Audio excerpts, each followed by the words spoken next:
Bonjour à tous. Bonjour à toutes. Bienvenue dans cette vidéo dans laquelle nous allons vous parler d'un outil essentiel de psychologie positive pour pouvoir toujours aller vers une amélioration de sa vie, une meilleure version de soi-même et de sa vie. Je me présente Anne-Laure Dabo, je suis coach et thérapeute de couple et co-dirigeante du centre de formation Zen Pro. Cécile Neuville, psychologue et coach, et aujourd'hui particulièrement inspirée là, dans cette vidéo par notre passion, notre expertise en psychologie positive, tout ce qui aide les personnes à aller vers une vie meilleure, plus épanouie. Et donc aujourd'hui, on va parler d'un outil qui consiste à faire des bilans, des états des lieux, mais pas n'importe comment, puisqu'on les a appelés, parce que c'est pas un outil qui s'appelle comme ça, mais nous on les appelle les bilans positifs. En quoi ça consiste ? Comme son nom l'indique, à faire un bilan d'une aventure vécue durant un certain laps de temps. Un bilan, ça peut être un bilan hebdomadaire chaque semaine. Je vais faire mon bilan de la semaine. Quelles ont été les actions que j'ai faites, quelles ont été les actions réussies, quels ont été les axes d'amélioration, enfin quels seraient les axes d'amélioration. Et puis on peut faire aussi un bilan mensuel, un bilan trimestriel, oui, semestriel, annuel, bref, des bilans en veux-tu, en voilà. On peut faire des bilans positifs à chaque période et on peut les faire seul ou en couple ou en famille ou entre associés, entre collègues ou avec sa communauté. Enfin voilà, il y a plein de façons de faire des bilans et de proposer aux autres de faire des bilans positifs aussi, nos clients, etc. Donc un bilan, c'est quoi ? C'est mettre l'accent, et c'est là que c'est très différent de ce qu'on peut avoir des fois en dehors de la psychologie positive, c'est mettre l'accent sur ce qui a déjà réussi, de bien inciter les autres à mettre en valeur, et soi-même, mais les personnes qu'on accompagne, les inciter à valoriser ce qui lui paraît parfois banal et insignifiant, normal, etc. Facile. De dire, attendez, dans votre vie de famille, qu'est-ce qui s'est passé ? Pas grand-chose. Racontez-moi, par exemple, le dimanche, vous avez fait quoi ? Mais c'est super, vous prenez du temps en famille, vous faites des jeux de société. Mais ça, c'est à valoriser, c'est super. Donc, c'est de redonner de la valeur à tout ce qui est positif dans une vie, même quand on n'en a plus conscience. Et aussi, donc c'est ne pas dire point fort et point faible, mais axe d'amélioration. Voilà, les points à améliorer, à progresser, à faire évoluer. Mais en tout cas, c'est pas figé. Parce que quand on dit point faible, on a l'impression que c'est comme ça et qu'on on peut rien que c'est un trait de caractère. Voilà. Donc non, en fait, c'est là, ça s'est pas passé comme j'aurais voulu. Par contre, si je veux améliorer les choses, qu'est-ce que je peux faire ? Et donc, on redevient acteur de son évolution. Mais pour ça, il faut aussi les identifier, ces points qui ne sont pas confortables. Et donc, se dire, OK, là, ça aurait pu être mieux. Point améliorable, ça serait peut-être dans mon couple cette semaine, on n'a pas passé beaucoup de temps ensemble, on s'est beaucoup croisés. Du coup, je vais pouvoir me poser des objectifs. Et donc, dans un bilan, il y a un bilan. Et après, il y a des objectifs pour la suite. Donc, selon la période, si c'est hebdomadaire, pour la semaine prochaine.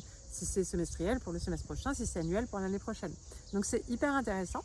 Ensuite, un autre point, c'est qu'on peut faire le bilan sur ces différents piliers de vie, par exemple, dans différents contextes, que dans son entreprise, sur les différents services.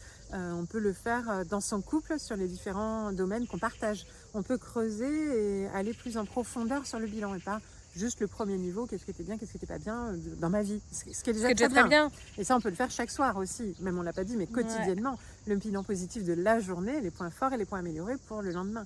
Mais parfois, on peut aussi prendre un peu plus le temps. Et en collaboratif, comme tu disais, c'est hyper puissant parce que en team building ou autre. Il y a les feedbacks qui vont impacter aussi énormément parce que justement, une personne va commencer à raconter ce qu'elle a fait, ce qui lui semble déjà bien, mais sans aucun enthousiasme dit plus que ça. Et là, en face, il y a quelqu'un qui va avoir une réaction de « Oh, mais c'est génial, j'aimerais tant faire ça !» Et là, on prend conscience en plus que, ah oui, effectivement, vu sous cet angle, donc voilà, les feedbacks vont être hyper puissants là-dedans. Et puis parfois, quand l'un parle d'une expérience positive qu'il a vécue, on se rend compte, ah bah oui, moi aussi, je l'ai fait ça en fait. Enfin, je n'en avais pas conscience, mais ah bah oui, moi aussi. Et puis quand l'un ou l'autre parle d'un point amélioré, ça peut faire le même effet. Ah oui, c'est vrai qu'il faudrait peut-être que je fasse attention à ça aussi. Et donc faire des bilans comme ça, collaboratifs, d'entraide, positifs, bienveillants pour tout le monde, ça aide aussi à évoluer au niveau individuel et collectif. Donc c'est toujours intéressant. Et au niveau de la famille, on peut faire la même chose avec les enfants. Et donc valoriser l'enfant, qu'est-ce que tu as fait aujourd'hui, qu'est-ce que tu as fait cette semaine qui était chouette, comment tu pourrais aller mieux et faire mieux la semaine prochaine. Et donc on éduque notre enfant à cette façon de penser. Et donc ça développe aussi le caractère optimiste de l'enfant qui va voir les bons côtés de la vie et en même temps persévérant pour évoluer et aller vers une meilleure version de lui-même au fur et à mesure de son enfance et de son adolescence par la suite et de sa vie à venir. Voilà pour un outil bilan positif à utiliser pour vous-même, à utiliser dans votre vie privée, mais aussi à inciter à utiliser dans votre vie professionnelle en tant qu'accompagnant pour les personnes que vous accompagnez. C'est un outil génial en séance, même d'ailleurs à la fin des suivis. en séance, d'avoir un bilan fait. positif sur notre suivi, quels sont les points forts. Si vous aviez quelque chose à améliorer, ce serait quoi? Parce que nous, ça nous permet aussi de nous améliorer dans notre processus d'accompagnement. Donc, et la personne, lui faire se poser la question à elle, comment elle a été bien et comment elle aurait pu être mieux au sein, et la responsabiliser sur son rôle dans cet accompagnement aussi. Donc, voilà plein de petites clés autour de ce bilan. On vous invite, si vous avez d'autres idées ou d'autres façons de faire des bilans, à nous les mettre en commentaire. Et puis sinon, pensez à liker, vous abonner, à nous retrouver sur les réseaux sociaux où vous le souhaitez. Ok, à très bientôt. Et Zen Pro, c'est bien plus que ça.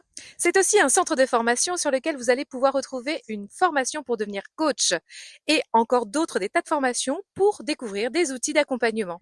Des formations pour vous spécialiser en tant que coach pour enfants, pour ados ou pour parents. Et puis aussi des outils comme la PNL, l'analyse transactionnelle ou la psychologie positive qui est notre spécialité. Mais déjà, nous sommes heureuses de pouvoir vous offrir un échantillon. Une formation spécialement conçue pour vous.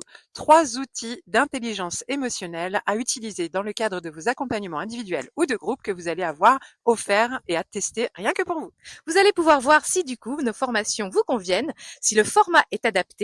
Vous pouvez aussi venir renforcer votre réseau de professionnels au sein du groupe Facebook du réseau des coachs inspirants et épanouis.